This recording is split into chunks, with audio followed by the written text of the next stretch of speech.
snowy mountain too? You scared me. Please, don't scare me like that. I was giving my research report some much-needed consideration. But you were just standing over there, staring into space. Not at all. I was just thinking of a name for a new subspecies of sweet flower I propagated. It has seeds that are 4 times as large as normal. Oh, are you interested? Wonderful. Next time, please allow me to show you the fruits of my work. It's a shame. If I wasn't coming to this mountain, I would have brought some samples with me. Yeah. Weren't you doing research in the city? How come you're here? Timaeus and I were helping Albedo organize research data. Timaeus just left, in fact. You didn't run into him? Sure didn't. He said that he wasn't as sharp as Albedo when it came to data. By quite a long shot, in fact. The significance of some things Albedo is able to grasp almost immediately, but we, on the other hand, take considerable time. I fear that this must be the difference in our knowledge and experience showing. Timaeus seemed rather depressed about the matter. He said he was going to take a walk, so I'm currently settling the leftover affairs myself. I was originally going to take a look around myself after finishing up here, but unexpectedly, I gleaned some interesting data from these reports. But, well, guess my search for secrets will have to wait. Secrets? Ooh, what secrets? Actually, do you two have time right now?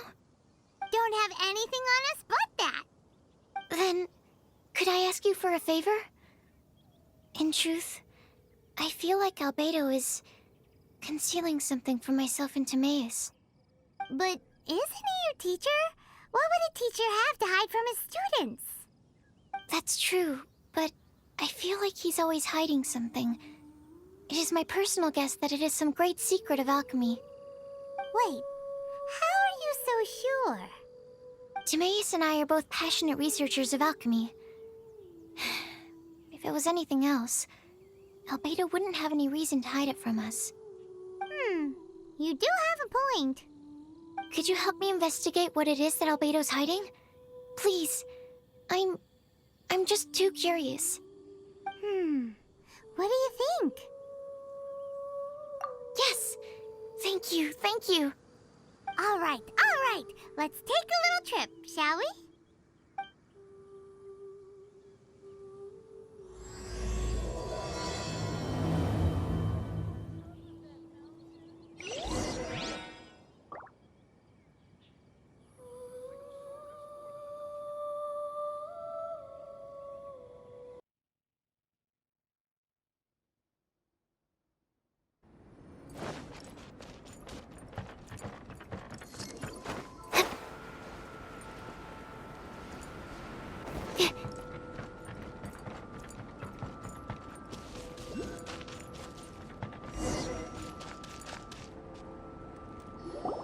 Albedo!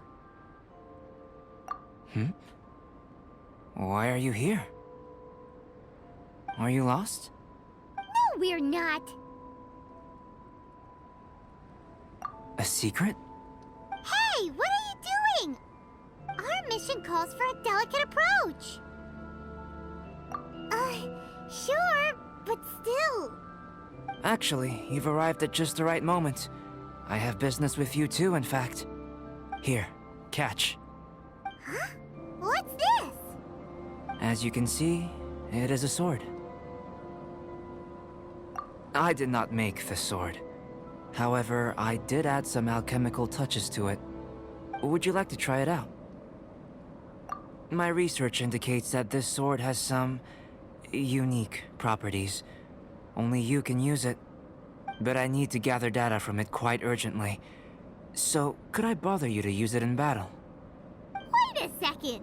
How can there be a sword that only one person can use? Very astute of you. This sword has indeed had a curse laid upon it. An ordinary person would be unable to wield it at all. However, you are an exception. Huh? Or perhaps I should say that only you are immune to the curse. As such, who could I find to help me if not you? We gain little from saying more. Go find some monsters nearby. After all, some things are best discovered through practice.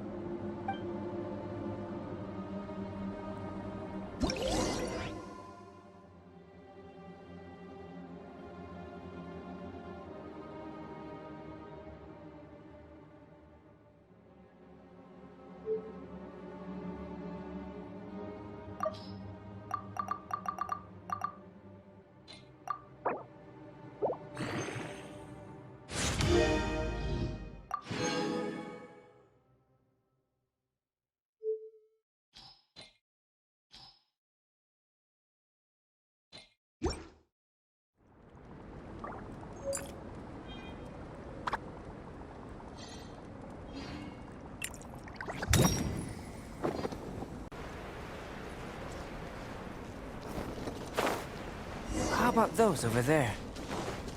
Paimon still has a bad feeling about this. Reveal thyself.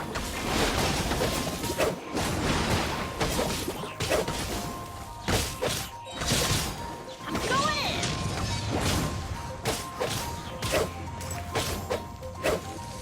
in. Midnight Phantasmagoria. I summon thee.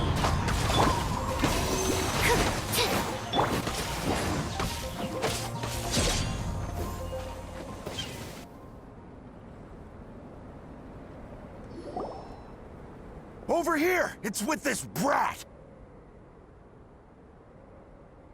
Give it back, you thief! Treasure hoarders? There are treasure hoarders in a place this cold? Enough talk! Hand it over! Watch out!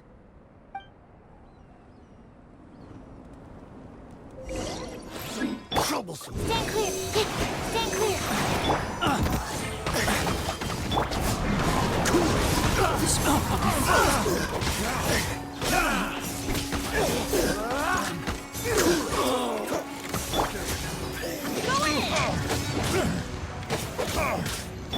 Animal hypospace absorption test.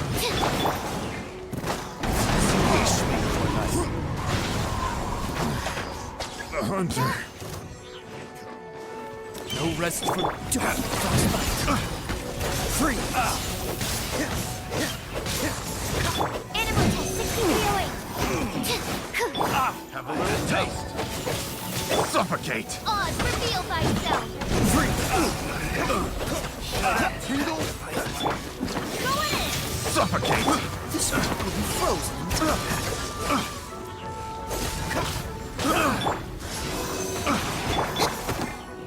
Midnight Phantasmagoria! Suffocate!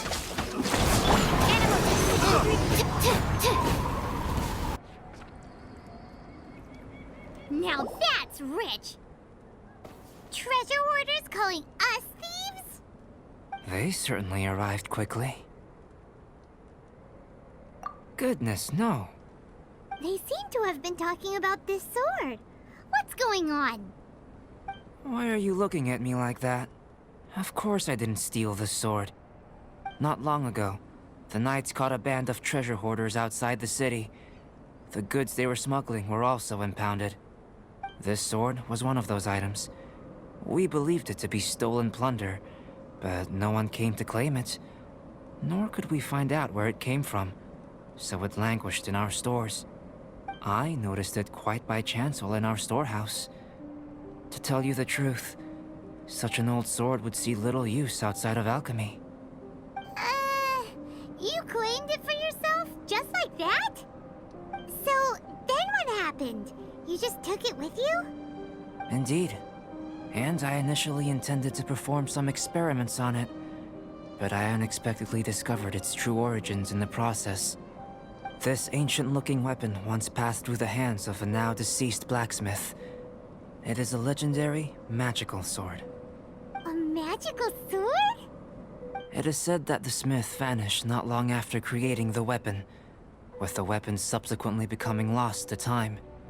Working backwards from its eventual fate as plunder, one can guess that it was then stolen by the treasure hoarders, where it remained in obscurity till recently. The blacksmith who made this weapon disappeared? That's kinda spooky. No wonder it's cursed. Exactly. Do you know the story of Durin in this mountain? Durin was the black dragon who menaced Mondstadt, before finally being defeated by the combined efforts of the Valen and the Animo Archon Barbados. After a fierce battle, the vanquished Durin crashed to ruin here, falling into the thick snow. Snow gathers atop this mountain and never melts, which is a most curious phenomenon. Which leads one to wonder, was Durin's fall here purely by chance, or was it intent? Could it really have been intent? Perhaps this place was chosen as a gravesite precisely so that the snow's power could seal the corrosive toxin coming from Durin's body. It seems plausible that Barbados would think of such a method. Huh. Was Barbados such a capable god? Well, these are just my postulations. I don't have any evidence. But what's for certain is that this mountain and Durin are deeply intertwined. In fact, I believe that the very sword in your hand has Durin's remains in it. A dragon's remains? Indeed. The dragon's eyes, claws, and scales ground into dust before being used to coat the blade. In this way, Durin's corruption and venom entered into the sword and became the source of its power. This is very advanced craftsmanship.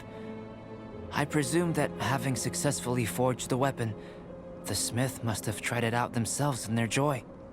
But using the sword in battle would have allowed the corruption to seep through the blade's handle and into their bodies. Ordinary mortals cannot withstand such power. The blacksmith must then have fled, driven mad by the curse, before meeting their end in some unknown place.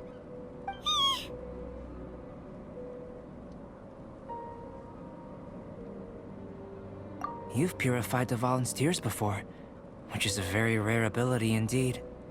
This ability has protected you from being corrupted or poisoned, and you can completely eliminate their effects, which is why you and only you can properly wield this sword.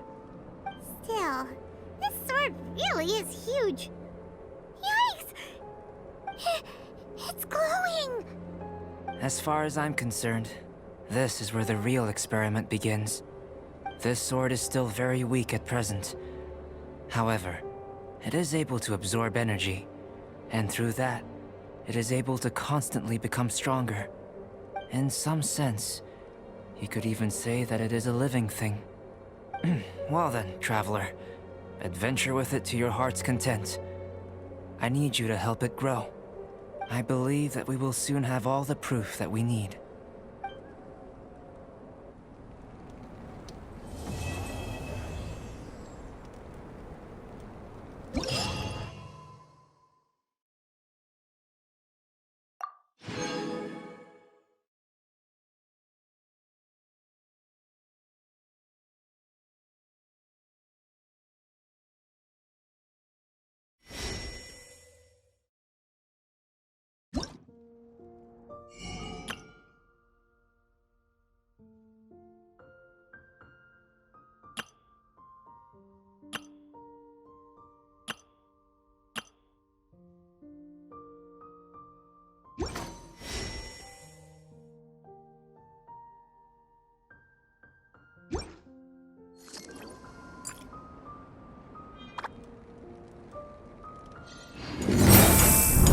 PlayStation